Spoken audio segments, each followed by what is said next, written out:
The following is a presentation of the Eagles Sports Network. Here for the Eagles Sports Network alongside head Carson-Newman swimming coach Jordan Taylor as the Eagles prepare to head to Fort Mill, South Carolina for Bluegrass Mountain Conference Championships. Coach, it's a moment I know you and your team are waiting for and excited to have, but just talk about what this means to be able to go compete for the next 4 days, Thursday through Sunday, against top-level competition.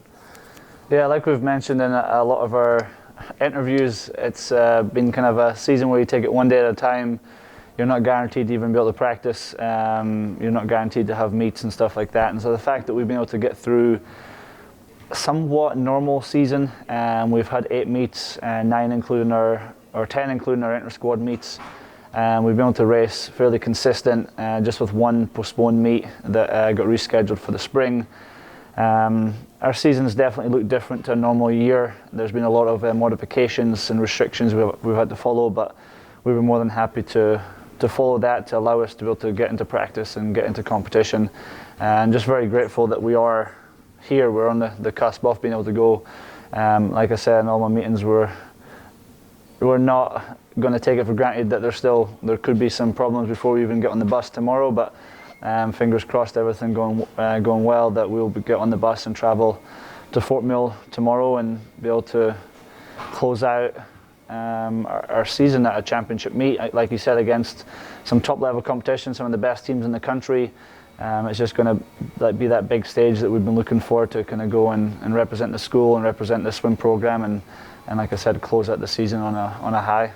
And I know it's been almost 2 weeks since you last competed, but I mean, this last 2 weeks have probably been nice for your team to get some breaks, get some rest and relaxation. But just talk about the prep that your team has seen these past 2 weeks in order to get you ready to perform at the highest level possible. Yeah, it's been nice just to get a bit of time to start relaxing, less workouts, shorter workouts, just trying to fine-tune some little details, make sure each day the swimmers are kind of getting through the energy systems and keeping the body primed for competition but not taxing them. Coming out of the weight room, coming off the dry land stuff, the swimmers have started to rest. There's always a bit of a roller coaster of energy and fatigue alongside emotions as they start to taper into a championship meet. Some days you feel good, some days you feel bad, but it's just part of the process, and for the most part our team handle that well. They stay true to the process, and each day just take it one day at a time, focus on what they can control in the practices, and getting themselves ready for conference this week. But yeah, since we last competed, it's just been focus on resting up and getting them right for the meet to start on Thursday. And although it's taper and in the last couple of weeks going into a championship meet are important, my philosophy is that you don't miss your taper, you miss the training. And if anyone on our roster or anyone across the country has put the work in when they could, even though with a disrupted 2020 through the spring and summer, they've done what they could on the dry land, maybe doing some running or cycling to make up for not being in the pool. And then when they were given opportunities to swim, they made the most of each practice that they had. If you put the work in practice, the rest is just part of the process. It's not about the last week, it's about the last year, and that's that hard work will come to show this week at conference. And I believe that across the board we've got a very hard working team that they've been able to make the most of the opportunities that we've had when it comes to racing, when it comes to practice this season especially. And so I think with all that being said, the team are ready to swim fast, and now it's just kind of getting there and handling the nerves and turning the nervous energy into excitement and doing it as a team. You're not there as an individual, you're there with 48 other teammates that are there wanting the best for you. It's going to be loud, it's going to be high pressure, but fun experience for all our team to be part of.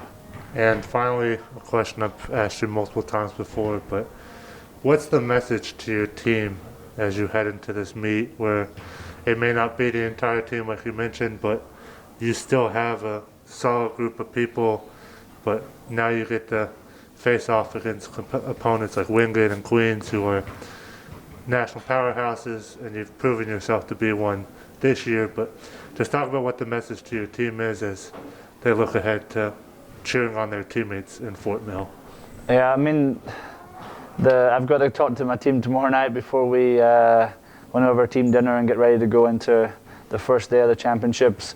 But really my message is the same as it's been all season. Just take it one day at a time, one event at a time, focus on the things that you can control. There's a lot of negative stuff, there's a lot of things that's out of our control that's going on all season and will continue to go on this week. But if we sit and dwell on that, it's easy to beat ourselves up about it and get in a kind of negative mindset. The best thing to do is just kind of take a deep breath, move past that and focus on what you can control. Your sleep, your recovery, your warm-ups and stuff like that for your events, and then going into your races that you've done multiple times this season. Execute to the best of your ability. The process is much more important than the outcome. Obviously everyone wants a positive outcome. The only way that's going to happen is if you have a positive process leading into that, and we've been working hard all season. Let's continue that hard work and dedication through the next few days, and on each race prepare the best you can, execute the best you can, and then be grateful for the opportunity that we do have. There's a lot of conferences around the country cancelled. There's a lot of teams being cut. There's a lot of schools said, hey, we're not going to have athletics at all this season. Things could be a lot worse than what they are for our program, and we're, in my opinion, one of the luckier ones that we've had a normal season and getting a chance to have a championship meet.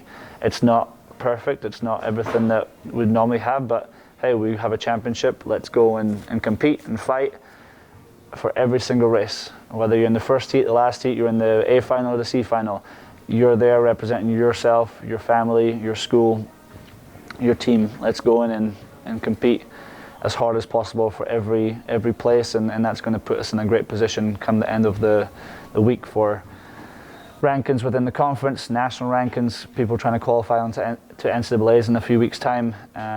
All those positive outcomes come as we focus on the process and just being grateful for the opportunity that we have. So I'm certainly excited about it. I know the team's pretty fired up, and we just got to get them, like I said, doing it as a team, and making the most of each and every race that we have.